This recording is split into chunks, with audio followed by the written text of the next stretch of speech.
welcome to my new video. നമ്മൾ ഇന്നൊരു chicken കറിയാണ് ഉണ്ടാക്കാൻ പോകുന്നത്. നമ്മളെല്ലാവരും ചിക്കൻ കറിയൊക്കെ ഉണ്ടാക്കുമ്പോൾ അത് വാർത്തിട്ടുണ്ടാക്കും. ചിക്കൻ്റെ പീസ് വാർത്തിട്ട് നമ്മൾ സവോളയൊക്കെ വാട്ടി ഉണ്ടാക്കും. പക്ഷെ ഇന്നിപ്പോൾ ഞാൻ ചെയ്യുന്നത് അതേ ടേസ്റ്റിൽ തന്നെ ആ ചിക്കൻ നമ്മൾ എയർ ഫ്രയറിൽ ഫ്രൈ ചെയ്തിട്ട് സവോളയ്ക്കകത്ത് വാട്ടി അങ്ങനെ ചെയ്യുന്ന ഒരു കറിയാണ്. നമുക്കൊന്ന് നോക്കാം.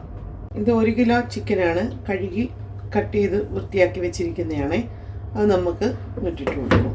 ഇതിലേക്ക് 1 സ്പൂൺ മുളക് പൊടി, 1/4 സ്പൂൺ മഞ്ഞൾപ്പൊടി, പിഞ്ച് ഗരം മസാല, 1/2 സ്പൂൺ കുരുമുളക് പൊടി, ഉപ്പ് ആവശ്യത്തിന്.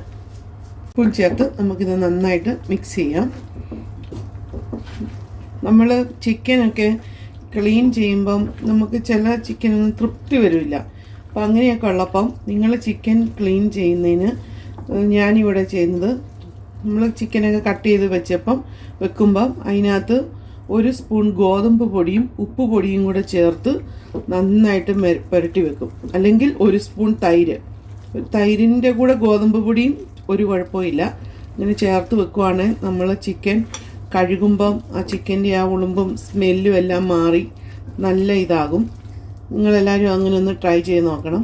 നമ്മൾ ഗോതമ്പ് പൊടിയില്ല, ചിക്കൻ ഉപ്പും പുരട്ടി അരമണിക്കൂർ വെച്ചിട്ട് നമുക്കങ്ങ് കഴുകിക്കളി. ഇനി അരമണിക്കൂർ ഇല്ലേ പോലും 10 മിനിറ്റ് ആണെങ്കിലും മതി. ഇതെല്ലാം നമ്മൾ എയർ ഫ്രയറിൽ വെച്ചു. ഇനി നമുക്കിത് കുക്ക് ചെയ്യാം. ഈ ചിക്കൻ ഇനി നമ്മൾ 180 ഡിഗ്രിയിൽ 27 മിനിറ്റ്സ് വെക്കണം.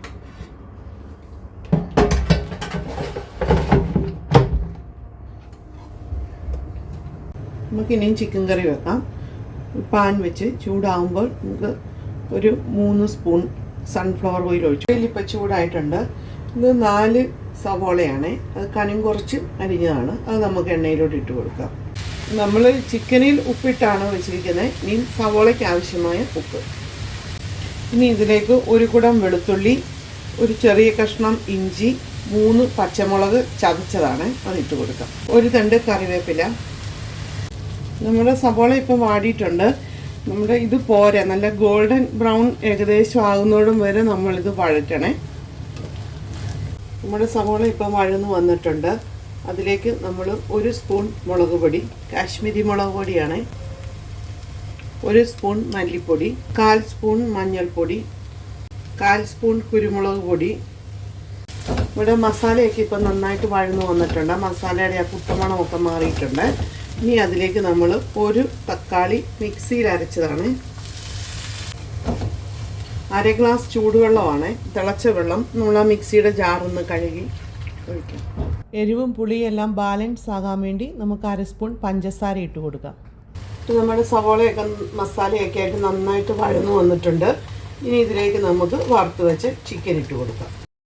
ഈ ചിക്കൻ മസാലയായിട്ട് നമ്മൾ നന്നായിട്ട് മിക്സ് ചെയ്തിട്ടുണ്ട്. ഇപ്പം നോക്കിക്കേ, നമ്മുടെ ചിക്കൻ കണ്ട ഒരു ചിക്കൻ റോസ്റ്റിൻ്റെയൊക്കെ പരുവത്തിലായിട്ടുണ്ട്. പക്ഷേ നമുക്ക് റോസ്റ്റായിട്ടല്ല, ഇച്ചിരി കൂടെ ഗ്രേവി വേണം. നമ്മൾ അപ്പത്തിൻ്റെയൊക്കെ കൂടെ കഴിക്കാൻ വേണ്ടിയാണ്. അപ്പം നമുക്ക് ഇതിനകത്തോട്ട് കുറച്ച് തിളച്ച വെള്ളം ഒഴിച്ചു കൊടുക്കാം. നമുക്കൊരു 1/2 ഗ്ലാസ് തിളച്ച വെള്ളം ഒഴിച്ചു കൊടുക്കാം. ഈ വെള്ളത്തിൽ കിടന്ന് ചിക്കനൊക്കെ ഒന്നും കൂടെ വെന്ത് നല്ല സോഫ്റ്റ് ആവുമേ. ചിക്കൻ ഇപ്പോൾ ചാറി നല്ല മിക്സ് ആയിട്ടുണ്ട്. ഇനി നമുക്ക് ഫ്ലെയിം കുറച്ച് ഒരു 10 മിനിറ്റ് വേവിച്ചെടുക്കാം. നമ്മുടെ കറി ഇപ്പം റെഡി ആയിട്ടുണ്ട്. നല്ല തിക്ക് ഗ്രേവി ആയിട്ടാണ് ഇരിക്കുന്നത്, കണ്ടോ? ഈ പരുവത്തിലിരിക്കും നമ്മുടെ കറി. നല്ല ടേസ്റ്റാണ് ഈ ഗ്രേവിക്കൊക്കെ. നമുക്കത് അപ്പത്തിനൊക്കെ നല്ല ടേസ്റ്റ് ആയിരിക്കുമേ.